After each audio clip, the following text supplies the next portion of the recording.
Hey, welcome. Today we're going to talk about something we all do all the time, asking for and giving advice in English. You know, whether you're talking to a friend or maybe a teacher, using the right words really can change everything. So let's just jump right in and see how it works. You know that feeling, right? When you really need some help, some guidance, but the words just won't come out, right? Or maybe it's the other way around. Someone asks you for advice, and you're just not sure how to say what you mean. Well, trust me, you are not the only one. So here's the big secret. It's all about matching your language to the situation you're in. It's not just what you say, it's how you say it. And honestly, it's also why you're saying it that way. Let's really break this down. And to make this super easy to follow, we're going to tag along with a student named Alex. We're going to see Alex handle two totally different situations that call for two totally different ways of talking. Okay, first up, let's look at the place we do this the most, talking with our friends. This is, informal, it's casual, so the language we use should be just as relaxed and direct.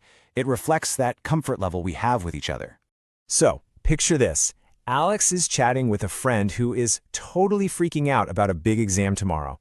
I think we've all been there, right? That classic pre-exam stress. And Alex's friend just puts it all out there, A simple, direct question. There's no fancy language here, just a straight-up help me between two people who trust each other. Now, what I love about these phrases is just how simple and, real they are. Questions like, what should I do? Or my personal go-to, any ideas? They're perfect for friends because they're so casual and they cut right to the chase. It just screams trust and comfort. So how does Alex answer? Well, there are a few ways to go. You could be really direct. You should. Or a little softer. A suggestion like, why don't you?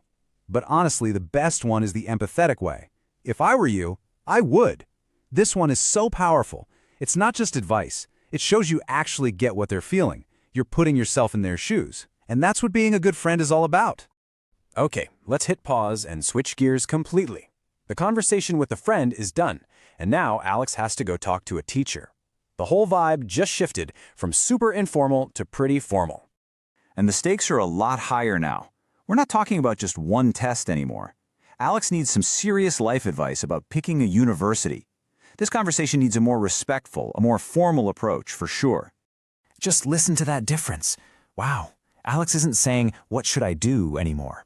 Phrasing it like, I would appreciate your advice, that immediately changes the tone. It's formal, it's respectful, and it shows Alex understands the student-teacher relationship.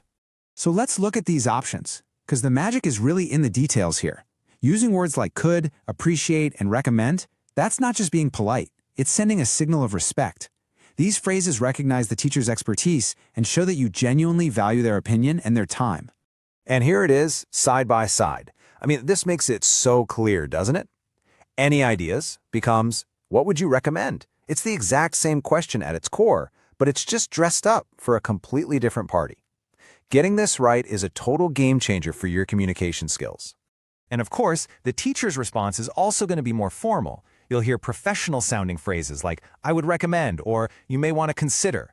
It's meant to be guiding and authoritative, but still really respectful. But wait, we're not done. Communication is a two-way street, right? Asking for and giving advice is only half of it. You've also got to know how to respond when someone gives you that advice. So let's check that out. Accepting advice is pretty straightforward. A simple, that's a good idea, totally works. But what's really, really useful here is learning how to say no politely. Phrases like, I appreciate your advice, but, or that classic, I'll think about it, are absolute lifesavers. They let you disagree or go your own way without being rude. All right, so let's wrap all this up. The best way to think about these phrases isn't as a bunch of rules you have to memorize. Think of them as tools. Tools you can pull out of your communication toolkit whenever you need them. So we've covered all the basics, right? We've got informal asking and giving for friends, formal asking and giving for people like teachers, and maybe most important of all, how to accept or refuse that advice with grace. You are now officially ready for pretty much any advice conversation that comes your way. Look, if you only remember one thing from all of this, please let it be this. Always, always match your language to the person and the situation. It's the absolute cornerstone of good communication. It shows you're aware, you're respectful, and you know what you're doing.